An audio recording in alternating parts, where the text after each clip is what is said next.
बच्चों, इस वीडियो में हम पढ़ेंगे चैप्टर संधि। उससे पहले कुछ एक्टिविटी करते हैं।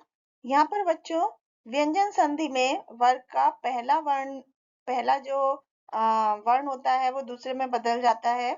इसके आप 4 उदाहरण बताइए।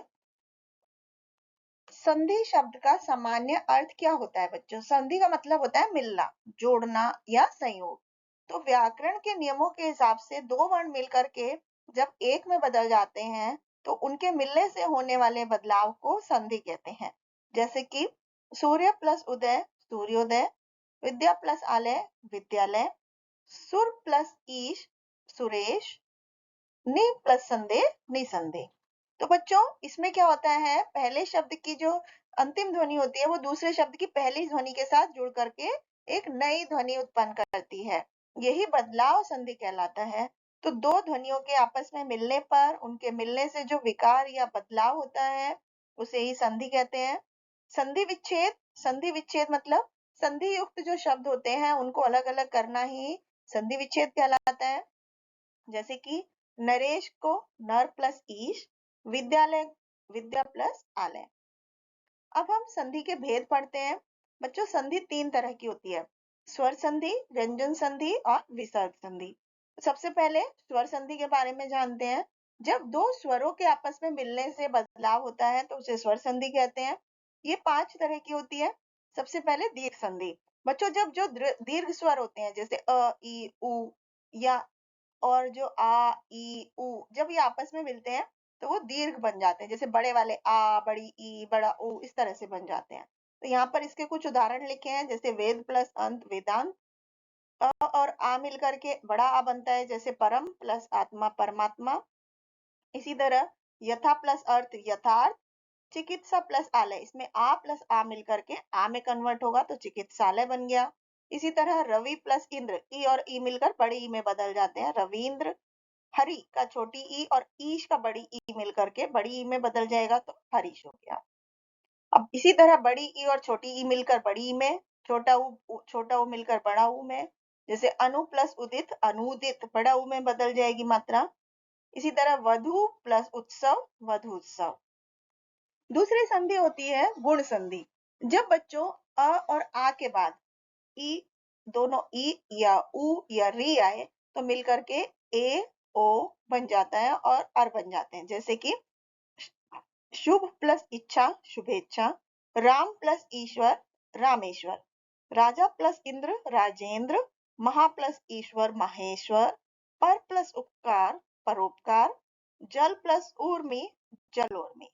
इसी तरह आ और उ मिलकर ओ के उदाहरण है महा प्लस उत्सव महोत्सव, महा प्लस ऊर्जा महोर्जा, ब्रह्म प्लस ऋषि ब्रह्म ऋषि, राजा प्लस ऋषि राजश्री। इसके बाद अगली संधि है वृद्धि संधि। बच्चों जब अ और आ के बाद दोनों ए या दोनों औ आए तो मिलकर के बड़ा ए और बड़ा औ बन जाते हैं। जैसे कि एक प्लस एक एकैक, मत प्लस ऐक्य मतैक्य, तथा प्लस एव तथैव, दंत प्लस ओष्ठ दंतोष्ठ। इसी तरह वन प्लस औषधि वनौषधि, महा प्लस औषध महौषध। अगली संधि है यण संधि। जब दोनों ई दोनों उ और री के बाद असमान स्वर आए तब वो ई का तो य हो जाता है, उ बड़ा उ का य, व और री का अर हो जाता है। जैसे कि अति प्लस अंत अत्यंत, इति प्लस आदि इत्यादि, उपरी प्लस उक्त उपर्युक्त, नि प्लस ऊन न्यून। इसी तरह अधि प्लस एता अध्येता, सखी प्लस ऐश्वर्य सख्येश्वर। अगली संधि पढ़ते हैं अयादि संधि। बच्चों जब स्वर ए ऐ ओ और औ के आगे कोई अलग स्वर आए इनसे अलग तो ए का अय हो जाता है और बड़े ए का आय हो जाता है, ओ का अव और औ का आ हो जाता है। जैसे शे प्लस अन शयन, नय प्लस अक नायक, पौ प्लस अन पवन, पौ प्लस अक पावक। अगली व्यंजन संधि होती है। व्यंजन वर्ण के बाद किसी अन्य व्यंजन के पास होने पर जो बदलाव होता है उसे व्यंजन संधि कहते हैं। व्यंजन संधि के भी बहुत सारे रूप होते हैं। जैसे पहले शब्द का अंतिम वर्ण और अपने वर्ग का तीसरा वर्ण हो जाता है। जैसे त का द हो जाता है, जैसे उत प्लस घाटन उद्घाटन, च का ज हो जाता है, अच प्लस अंत अजंत।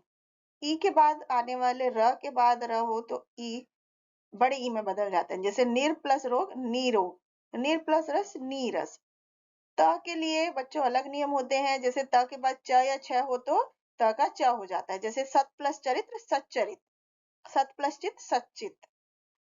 अब हम विसर्ग संधि के बारे में पढ़ते हैं। विसर्ग यानी जो दो डॉट होते हैं वो किसी स्वर या व्यंजन के के बाद जब आते हैं तो उसमें जो बदलाव होता है उसे विसर्ग संधि कहते हैं। जैसे नी प्लस पल निष्पल, मन प्लस हर मनोहर। जब विसर्ग से पहले अ और बाद में अ या किसी भी वर्ग का तीसरा चौथा पांचवा वर्ण आता है तो विसर्ग ओ में बदल जाता है। जैसे तपह प्लस वन तपोवन, इसमें अह और अ का मिलकर के ओ हो गया। इसी तरह मन प्लस रथ मनोरथ, मन प्लस बदल मनोबल। विसर्ग का र में भी बदलाव होता है। जब आ के अलावा कोई स्वर हो और बाद में किसी भी वर्ग का तीसरा चौथा या पांचवा वर्ण हो तो विसर्ग में का र में बदलाव हो जाता है। जैसे नी प्लस आशा निराशा, नी प्लस उत्साह निरुत्साह। विसर्ग का श में बदलाव होता है जब पहले स्वर हो और बाद में च छ या श हो तो विसर्ग का श हो जाता है। जैसे नी प्लस च निश्चय, हरि प्लस चंद्र चंद्र हरिश्चंद्र। विसर्ग का श में बदलाव जब ई या उ के पहले विसर्ग हो और बाद में क ख ट ठ प में से कोई भी वर्ण हो तो श में बदल जाता है। जैसे नी प्लस काम निष्काम, नी प्लस कलंक निष्कलंक। Thank you.